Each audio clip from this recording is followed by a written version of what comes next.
Romanos capítulo 8. Bom, esse capítulo de Romanos vai nos trazer algo bem interessante. Nós vamos perceber aqui que quando Deus ele passa a habitar em nós, ele não apenas então nos perdoa, porque ele perdoa e vem morar nas nossas vidas. Eu acho que esse capítulo 8 é um daqueles capítulos que a gente lê, ou pelo menos deveria ler, bem devagarzinho. Não porque ele seja um capítulo difícil de entender, mas porque cada trecho ele parece abrir uma janela diferente sobre quem Deus é. E talvez seja por isso que tantas pessoas chamam esse capítulo de um dos capítulos mais bonitos da Bíblia. Mas sabe uma coisa que eu demorei para entender? Porque Romanos 8, ele não começa trazendo um certo conforto. Ele começa respondendo uma pergunta. Porque no capítulo anterior, Paulo, ele termina dizendo: quem vai me libertar? E aí, obviamente, mais uma vez, ele responde. E a resposta dele não é tente um pouquinho mais ou se esforce mais, seja mais disciplinada. A resposta é Deus fez por nós aquilo que nunca nós conseguiríamos fazer sozinhas. Então nós vamos olhar para trás por um instante. Romanos 1 nos mostra que toda a humanidade precisa do Evangelho. Romanos 2 nos mostrou que a religiosidade não é a solução. Depois nós vemos que nós podemos ser justificadas pela fé e entendemos que foi assim desde Abraão. O capítulo 5 nos apresenta a paz com Deus. O 6 nos mostra que a graça transforma a nossa relação com o pecado.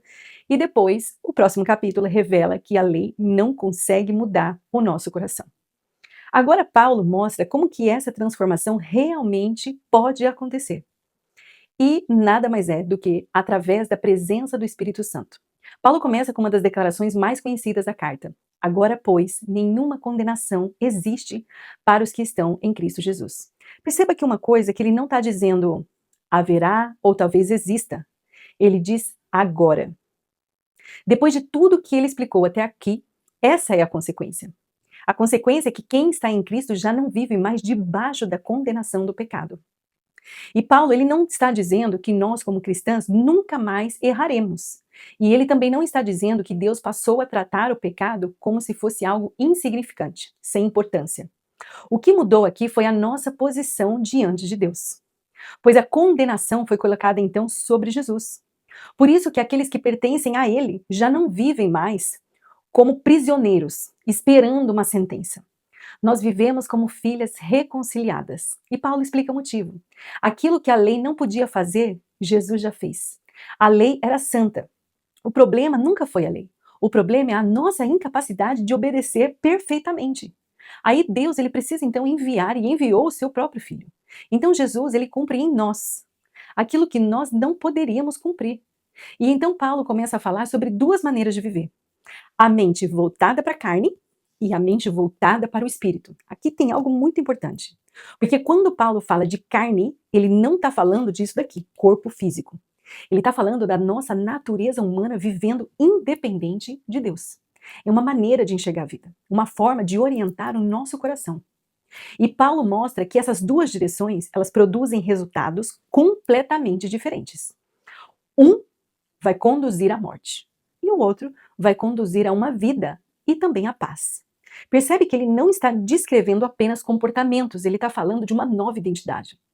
Porque o evangelho ele vai transformar primeiro quem nós somos e depois ele vai transformar a nossa maneira de viver. Então Paulo faz uma afirmação extraordinária. O Espírito Santo habita em você. Em mim também. Pense nisso, no Antigo Testamento a presença de Deus estava associada ao tabernáculo, depois ao templo. Mas agora Paulo está dizendo que ele habita no seu povo, ele habita em mim, habita em você. E talvez essa seja uma das maiores mudanças da nova aliança. Que o Espírito Santo ele não vem só por um certo tempo e ele não vem só para algumas pessoas. Ele habita, é definitivo. E aí depois Paulo diz outra coisa, vocês receberam um espírito de adoção, pelo qual clamamos Abba, Pai.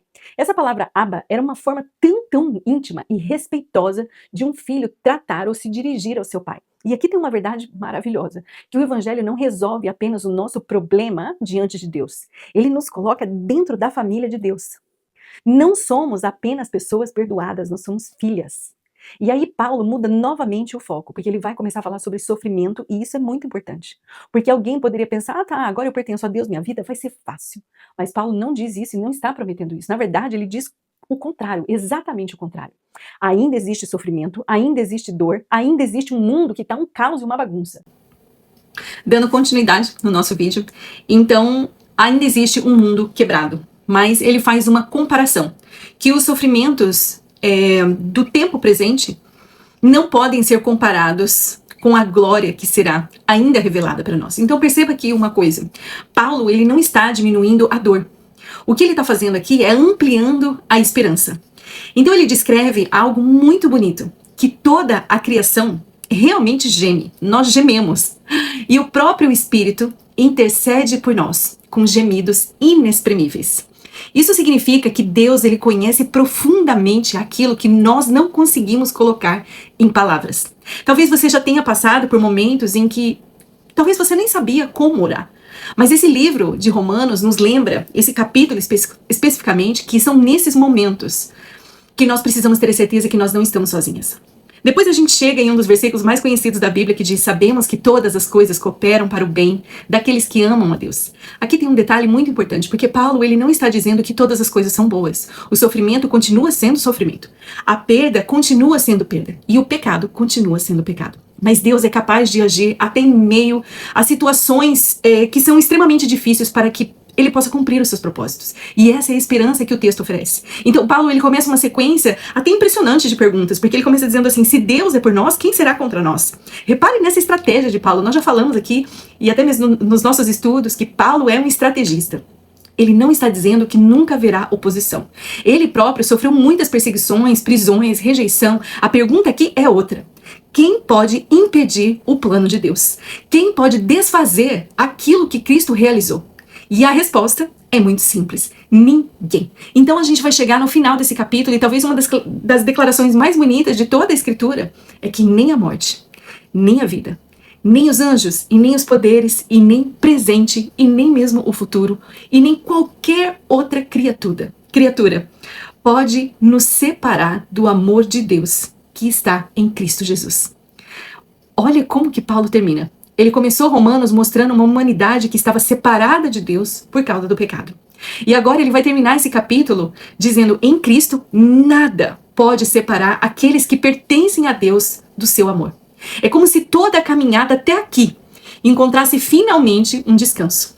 Então esse capítulo de Romanos nos convida a parar de viver como pessoas que ainda estão tentando conquistar o amor de Deus, porque em Jesus a condenação ela já foi removida. O Espírito Santo habita em nós. Nós fomos adotadas como filhas. E hoje nós temos uma esperança que vai além das circunstâncias que a gente está vivendo hoje. Isso não vai eliminar as lutas, como eu queria que eliminasse, mas não é isso que a palavra diz. Mas vai mudar completamente a maneira como que a gente vai atravessar cada situação, principalmente as complicadas, porque nós não estamos caminhando sozinhas. Então eu quero que você se lembre que quando você estiver enfrentando dias difíceis, que o que mais possa falar alto no seu coração não seja o medo das circunstâncias, mas que seja a plena certeza de que nada pode separar você do amor de Jesus. Romanos 8 parece, na verdade, um grande ponto de chegada, mas Paulo ainda ele não terminou a sua carta. Agora nós vamos para uma nova pergunta, porque se Deus cumpriu as suas promessas em Jesus, o que acontece com essas promessas que foram feitas a Israel? Será que Deus abandona o seu povo? E é exatamente essa questão que Paulo vai começar a responder em Romanos capítulo 9.